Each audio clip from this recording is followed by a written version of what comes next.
Stop. Just stop for a second. Imagine this. A man in his 60s sitting at the breakfast table. His hand shakes as he reaches for the cup. Suddenly, he clutches his chest, and the room spins out of control. That's a heart attack knocking. But did you know, before that moment, his pancreas was screaming for help. Silent, invisible, deadly. This is no distant story. It's real. Every day, thousands face this invisible enemy inside their bodies. Diabetes. It creeps in, it steals your energy, your peace, your life. But here's the twist. Your pancreas, it's not just a helpless victim, it can fight back. And the secret lies on your plate. You might be thinking, food? Really? I thought medicine was the only way.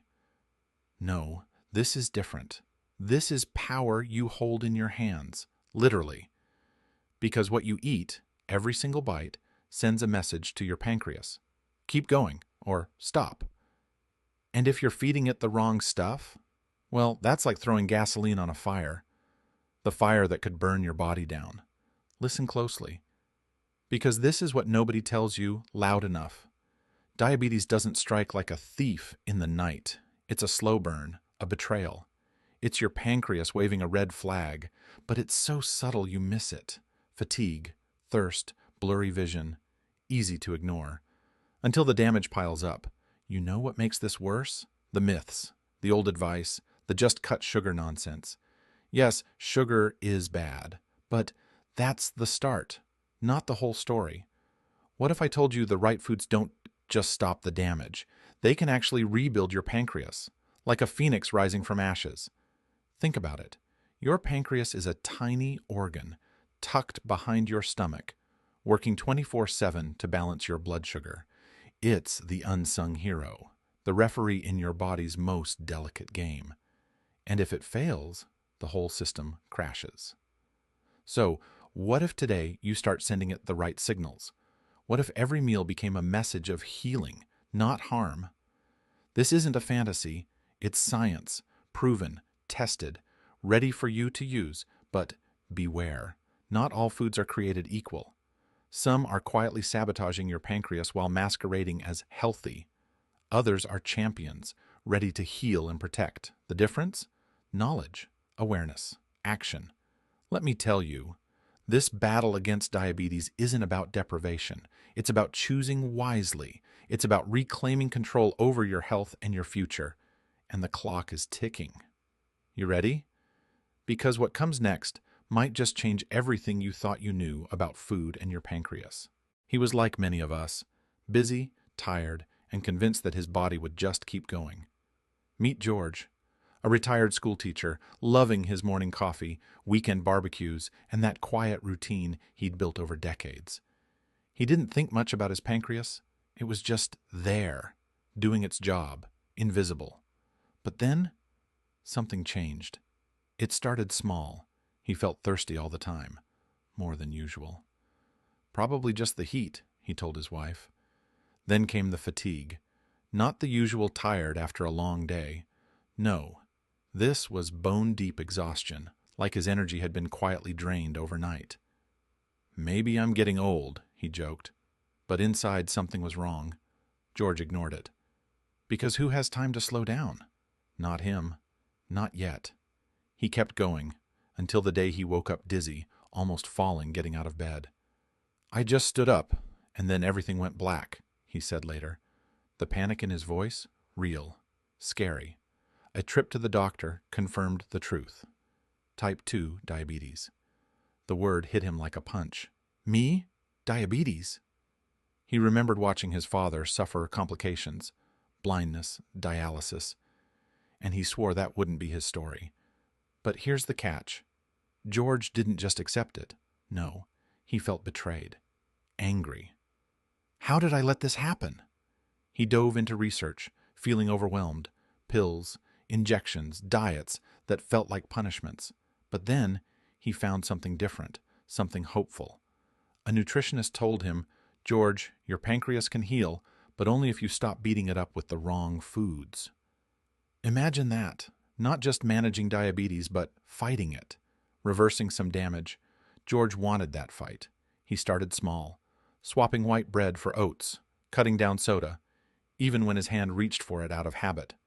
He learned about berries, little antioxidant bombs that help the pancreas rest, and leafy greens, like spinach, that seemed to whisper healing in every bite. It wasn't easy. Old habits die hard. He missed the taste of fried foods, the comfort of sugary treats after a long day, but the better he felt, the more motivated he became. The fog in his mind began to lift. His energy returned. His blood sugar numbers started to stabilize. One day he told his daughter, "I'm not just surviving anymore, I'm fighting back." And that's the moment George became a hero, not because he's perfect, but because he refused to give up, because he chose food as his weapon and his ally. This could be your story too, because if George can turn the tide, so can you.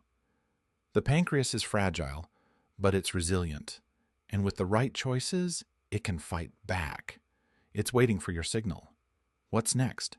How do you choose those foods? How do you build habits that protect your pancreas and fight diabetes every day? Hold on, we're just getting started. Imagine your pancreas as a tiny, tireless factory inside your body.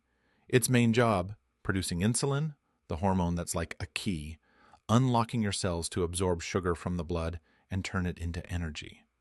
Without that key, sugar just builds up, flooding your bloodstream like a storm, damaging organs and stealing your vitality.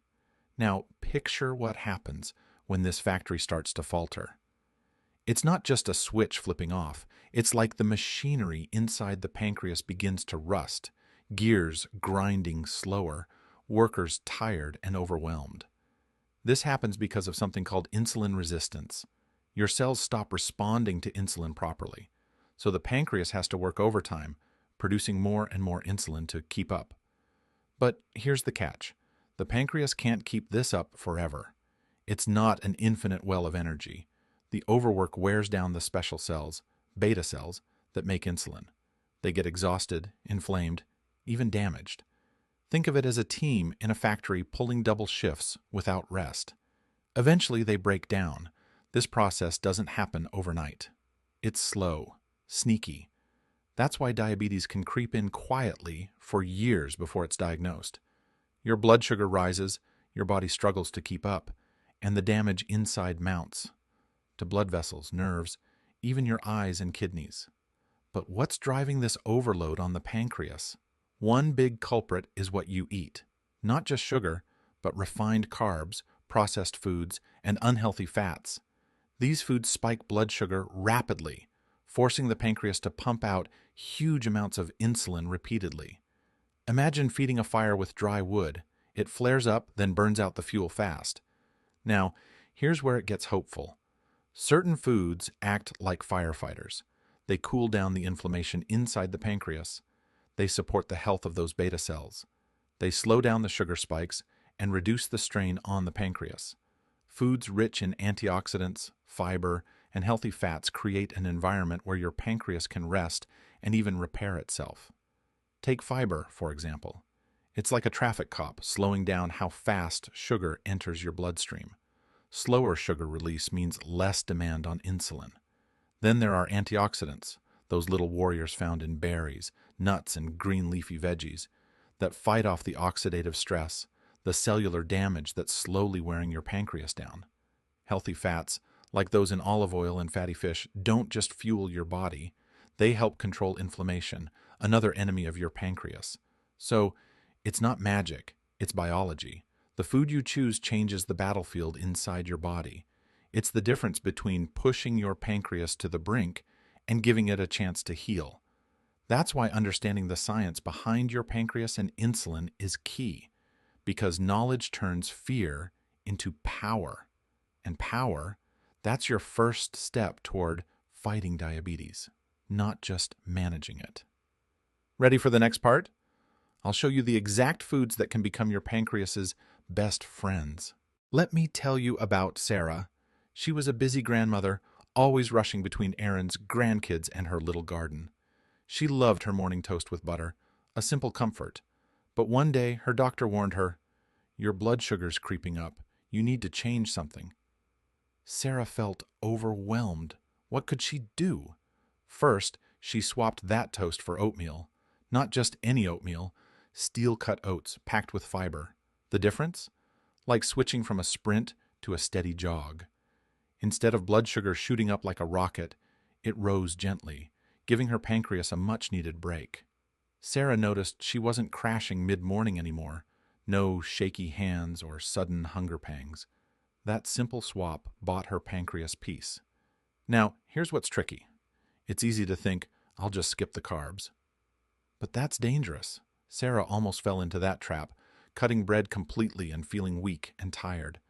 The truth is, the right carbs, slow, whole grains, are friends, not foes. They feed your body steadily and protect your pancreas from overtime. Then there's John. He loved his fried chicken, greasy and crispy. But his pancreas hated that.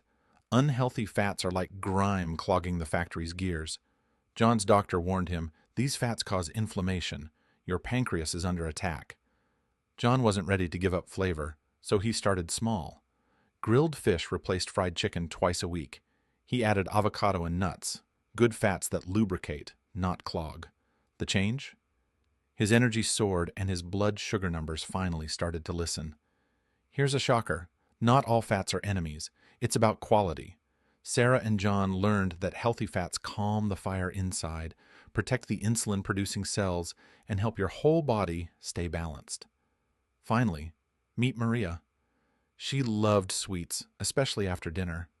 Ice cream was her comfort, but sugar spikes after meals are the pancreas's nightmare. Maria's turning point was when she noticed her afternoon slumps and constant thirst. Instead of ice cream, she tried berries, blueberries, strawberries, packed with antioxidants and fiber. The sweet craving didn't vanish, but it changed shape. Her blood sugar stabilized, and those tired moments became less frequent. Maria's story teaches us that cravings don't have to disappear. They just need a smarter solution. Swapping refined sugar for natural sweetness helps your pancreas breathe easier and reduces its workload. So here's the bottom line. 1. Choose slow carbs like oats to keep sugar steady. 2. Swap unhealthy fats for good ones to calm inflammation. 3. Satisfy sweet cravings with antioxidant-rich fruits, not sugar bombs.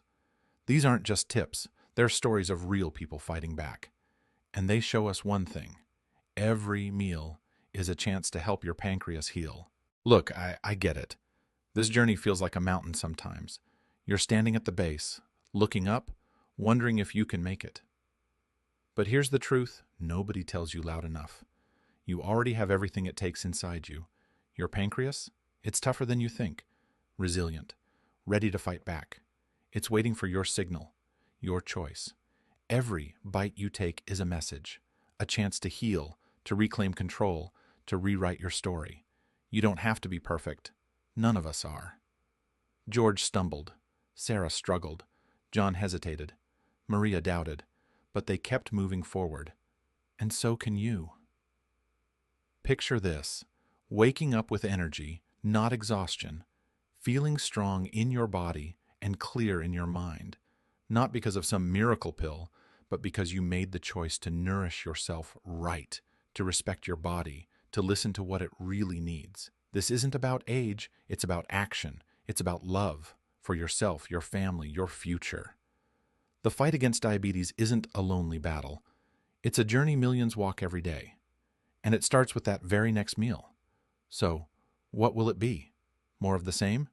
Or the first step toward a pancreas that fights back? The answer is yours. And no matter what, I'm here with you. Because your health is your story, and it's far from over. You've got this.